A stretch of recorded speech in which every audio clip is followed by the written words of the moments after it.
আমরা সবাই জানি আমাদের প্রতিবেশী দেশগুলোর সাথে আমাদের এতটা সুসম্পর্ক নাই। তো যেরকম আমাদের প্রতিবেশী দেশগুলো বলতে ভারত, পাকিস্তান। তো ভারতের সাথে আমাদের কিছুদিন আগেও ভালো একটা সম্পর্ক ছিল, কিন্তু বর্তমান সময়ে এতটা আমাদের সাথে সম্পর্ক নেই। কিন্তু পাকিস্তানের সাথে আমাদের অনেক আগের থেকেই আমাদের সুসম্পর্কটা নষ্ট হয়ে যায়। 1971 সালে যখন পাকিস্তান হানাদার বাহিনী আমাদের দেশের নিরীহ বাঙালিদেরকে হত্যা করে, তো তখন আমরা তাদের বিরুদ্ধে দাঁড়াই। তারপর থেকে হত্যাকাণ্ড শুরু হয়। তারপর থেকে আমাদের দেশ যখন আলাদা একটা বাংলাদেশ নামক দেশ হয়ে যায়, সার্বভৌমত্ব দেশ হয়, তারপর থেকে কিন্তু আমাদের পাকিস্তানের সাথে কোনোভাবেই যোগাযোগ করা সম্ভব হয় নাই। কারণ আমরা তাদেরকে আলাদা একটা শত্রু দেশ হিসেবে মনে করতাম। আসলে এগুলা একটা সময়ে মানুষ মানে হয় যেগুলা, ইংরেজরাও কিন্তু বিভিন্ন দেশ শাসন করছে।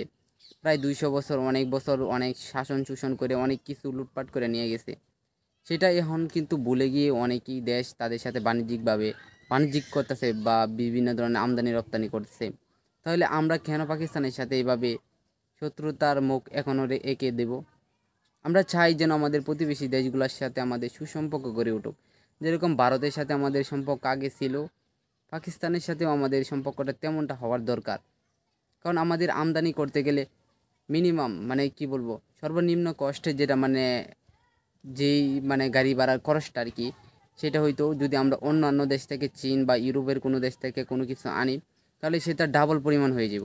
যেরকম আমরা যদি পেঁয়াজ আনতে যাই, তাহলে আমরা এই দিক দিয়ে ভারতের কাছ থেকেও পেঁয়াজ আনতে পারি, ওই দিক দিয়ে পাকিস্তানের কাছ থেকে পেঁয়াজ আনতে পারি।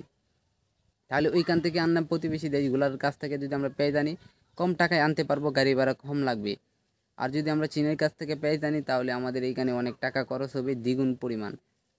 তাহলে আমরা যদি এই পার্শ্ববর্তী দেশগুলোর সাথে আমরা ভালোভাবে আমদানি রপ্তানি করি, আমার মনে হয় ইউরোপ কান্ট্রিগুলা যেগুলোর সাথে আমাদের মানে আমদানি রপ্তানি হতো, সেই টাকা দিয়ে আমরা ডাবল পরিমাণ আমাদের পণ্য আনতে পারবো আমাদের দেশে।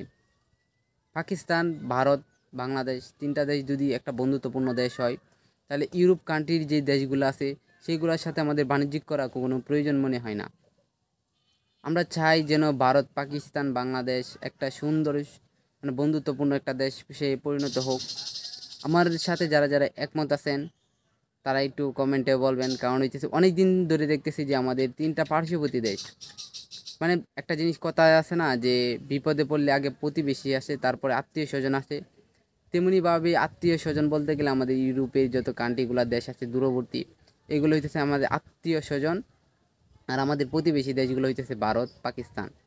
তাহলে আমাদের কেন এভাবে আমাদের যে মানে মনের ভিতরে যে কূপটা, এটা কেন এখনো পর্যন্ত ধরে রাখতেছি?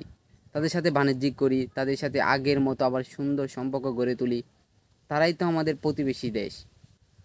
পৃথিবীর মানে শ্রেষ্ঠ জীব হিসাবে নাকি মানুষকে ধরা হয়। তাহলে কেন মানুষ এইভাবে, মানুষ যে একটা প্রতি দেশের প্রতি কীভাবে হিংসা এতটা দিন ধরে রাখাটা আমার মনে হয় না ঠিক।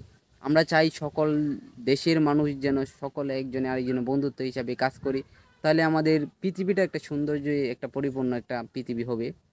তো আমি চাই যেন বাণিজ্যিকভাবে আবার পাকিস্তান, ইন্ডিয়ার সাথে আমাদের এই সকল বাংলাদেশ আমদানি রপ্তানি চালু হোক। সকলে কি এই মত মানে একমত পোষণ করতেছেন কিনা কমেন্টে জানাবেন।